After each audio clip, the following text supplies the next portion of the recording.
change the style of it, like the aesthetics, the front. You can make it more contemporary, make it more farmhouse, keep it Tuscan. It's a really, really cool service. So if this is something that you would consider. Hey, how's it going? Thank you for joining me on this week's episode of The Real Deal. Hope you guys had a great weekend, showering your mothers with love. So let's see how last week went for us in business. So last week, I had this video that came out, and I had a lot of people that reached out to me about it. And it's about a new build product available to build on your own land and how that works. So I wanted to dive in deeper on that product. I wanted to dive in on what exactly that entails, because I have researched that for myself personally at one point. For one reason or another, it just didn't work out. But if you guys haven't seen that reel, don't worry, because I'm basically going to cover everything right now. So in that reel, I talked about a program that offers the opportunity to wrap in your traditional 30-year mortgage, construction loan, and land loan all at once. And that's pretty rare. For the most part, the regular standard process when you're trying to build on land is you buy the land cash, and then you go to the bank, and then you either finance the construction loan through the bank, or you also pay for that cash. The construction, of course, that's everything from the land development all the way to the finishing touches, right? Most of the time, people will try to get a construction loan for that part. And then after everything is said and done, after your 30 years are done, or after your build is done, you're wanting to then wrap that into a 30-year mortgage. Now, there's a lot of steps in that, and there's a lot of different hands that are touching that whole process. With this company, what they do is they do everything up front. So let's say you have a piece of land that you've been looking at, and you have 20% down to put on this property. You pick out the land, you say, hey, you know what, Rio, this is the land that I want to go with. Cool, we make an offer, and we do an extended inspection period. We would probably do something around 30 to 60 days. During that inspection period, this is when you get all of your plans done. This is when the construction company will give you your site development estimate on what the costs are going to be for the site development. This is where you get your actual price of the whole house and everything with upgrades, like what your proposed final number is going to be out the door. And they also verify permits. They verify to make sure that everything's going to work. So it's a very safe approach, because the alternative is you buy the land without knowing a lot of this, right? Where in this particular case, you're buying the land, but you're still you're in your inspection period. And I think that's probably one of the best parts about this, is that everything is done in research during that time frame. And you also confirm that you're going to be able to qualify for that 30-year mortgage when everything is said and done right then and there. Now, because of all these additional steps, obviously your inspection period is going to be longer. It's going to take a little bit longer before you close on the loan. But let's say that everything goes good. The numbers work, the location and everything's good. You finally close on your 30-year mortgage. That's all done at once. So you then finance your land, you finance your construction, and your 30-year mortgage all at the same time. Now, like I said earlier, you do have to put typically 20% down. In some cases, it could be a little bit less if you got like a really good deal on the land and there's a ton of equity there. But for the most part, a safe bet is it's going to be 20% down.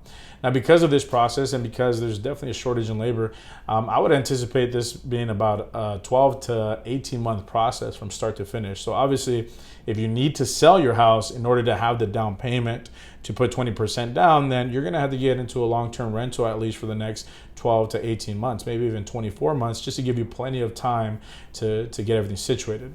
Now, the great thing about this, though, is everything is getting done up front. Everything is getting financed up front, so you know what your costs are going to be.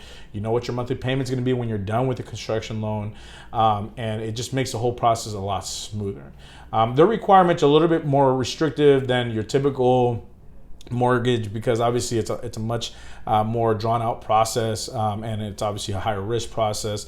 From my understanding, the way it works is you put your initial down payment for the loan, and then as you're moving along through the process, you might have some monthly payments that are added as you move along. So it's not like you're not going to have any monthly payment throughout the process.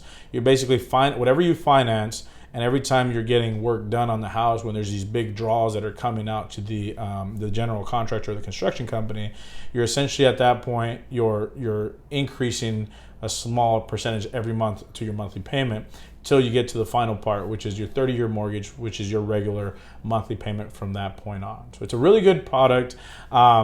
I've explained this to clients, and a lot of times I feel that the biggest thing weighing you down is that 20% down, and I get it, because you're going to have to rent for a year minimum before your house is getting done, and you need that money, so you need to sell your house. Now, if you're in a unique situation where maybe you were able to buy a house 5-6 years ago, and you can do a cash out refinance to get the money out, then that's a good alternative, right? Do a cash out refinance, take your money out. The downside there, of course, is you're going to be supporting two mortgages, because you're still going to have a mortgage or a payment on that new construction loan as it's getting built. It's just going to be in phases, right? But it's a really good product. I wanted to show you a couple samples of price points. Now, keep in mind, this is their lowest single level price point. And as you can see here, it's a 1,200 square foot, 3-bedroom, 2-bath home for like $277,000. Now, that just includes like the actual house and the foundation and the plumbing and the the roof, the AC, all that stuff. It doesn't include like upgrades if you want to go beyond their standard. This is very normal, like a normal new construction. You're gonna have the upgrades that you want to add. Now, that doesn't include site development. So that's I'll talk about site development shortly. Here, this is one of their most expensive floor plans that they have. As you can see, this is 3,000 square feet, but obviously the price, doubles, but you're also getting a lot more square footage if we go from, 1,200 square feet to 3,000 square feet, right? But the cool thing about this company is these designs, these floor plans that you see here, they're not the only option. Like, it's not, they have 30 predetermined floor plans, but you can change them, you can move them around, you can swap them out, you can add more square footage. There's a lot of customization available to you. So it is a really, really good company. And like I said, I've gone through the process, and I kind of have a really good in-depth understanding of how that process goes. And they're very easy to work with. Great company. I wanted to show you guys this two-story home that they have. This is one of their bigger models, 3,500 square feet, 4-bedroom, 2.5 bath. Obviously, a higher price as well. This is going in the 500s. But once again, this is just the house, the structure. Now, what do I mean by site development? Site development is everything from grading the land, from adding in septic or connecting into the city sewer, to adding in a water well if you need a water well, or connecting into the city water, and gas if you need to connect gas, and electrical if you need to collect electrical. All that is one of the biggest things that clients forget about, right? They see the price of the land, they see the price of the construction, like that one house that, the single level, not that one, the single level 3,000 square foot home. They're like, oh, $477,000, that's a great price. Well, you add in the land, right? That's going to cost you another $150,000, and then you got to add in the site development, which is probably going to be another $100,000 on top of that. So you're still going to pay. I would say, if you were to compare the square footage right now, a single level home, let's say in like Levine, Goodyear, Buckeye, and 3,000 square feet, you're probably going to pay about $650,000 for a single level home. You're probably going to end up paying about the same amount, if not maybe a little bit more, maybe 25 grand more. But the biggest difference is it's on a much bigger property, right? We're talking a subdivision versus you on an acre land, on an acre lot. So that's the biggest benefit. That's the biggest factor there. And obviously the customization, the fact that you can make the home whatever you want it to be. You can do whatever you want with the house. You can change the style of it, like the aesthetics, the front. You can make it more contemporary, make it more farmhouse, keep it Tuscan. It's a really, really cool service. So if this is something that you've considered, reach out to me. Let's have a conversation. I'll set you up with a referral to talk to the new build community, and we'll kind of go from there. Cool. So hopefully this helps you out. Let's go ahead and talk about how it was overall with the family last week. So I talked about the prior week about how my son was struggling with baseball. He had a tournament, and we had a good conversation. His batting coach and I, we kind of were on the same page, and we told him, hey, you know what? You have all of the tools that you need. You have all of the athletic abilities and capabilities to do and perform at a high level. And something just clicked this weekend. He had a game on Saturday, and check out this great hit that he had.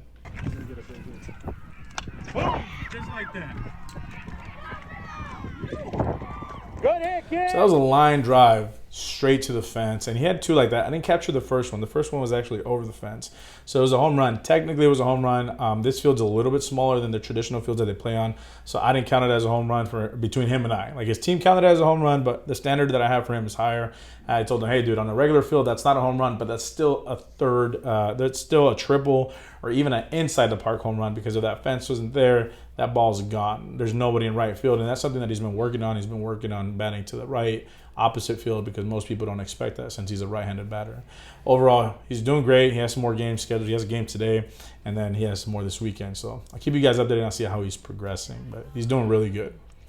Mother's Day was obviously this week. I wanted to share this picture that really was a little bit heartbreaking. So this is my wife, Nilza, my daughter, Zenaida, Evelyn, the baby, and my son, Isaiah. And then we took an updated picture, and then this was the most recent picture of them. Obviously, my son's gone through this big growth spurt, and then Zenaida too, and then Evelyn. Look at the difference between that little bundle of joy to now this. And it was really cool. Nilza, she's a great mom. She's she definitely deserves to be celebrated. She does really well with the kids. A lot of you guys might not know this, but Isaiah is actually not her son. That's her stepson. Isaiah's from a previous relationship, but her and Isaiah's mom get along really well. She's taken on the role since Isaiah was 5 years old, and she's done great. He loves her. So overall, she's a great mom. So happy Mother's Day to everybody out there that is a great mom, and hopefully they were all showered with much love. And happy Mother's Day to my mom. So for one thing, so for we've always had a tradition, my wife and I. So we celebrate her on the Sunday that everybody here in the U.S. celebrates. But we kind of get lucky because we get 2 Mother's Days. We come from a Mexican background, and we celebrate our mothers on Mexican Mother's Day, which is always May 10th. So we would always reserve that Sunday for her, and then we would reserve May 10th for my mom. Unfortunately, my mom's no longer with us. This was the first Mother's Day that we had without her. You guys can see a painting of her back here I put on my wall. But happy Mother's Day to my mom as well in heaven. So, and anybody else, of course, if you have a mother that's in heaven, happy Mother's Day to them as well. So thank you for staying tuned. Look out for some more awesome content coming out. Check it out next week. Take care.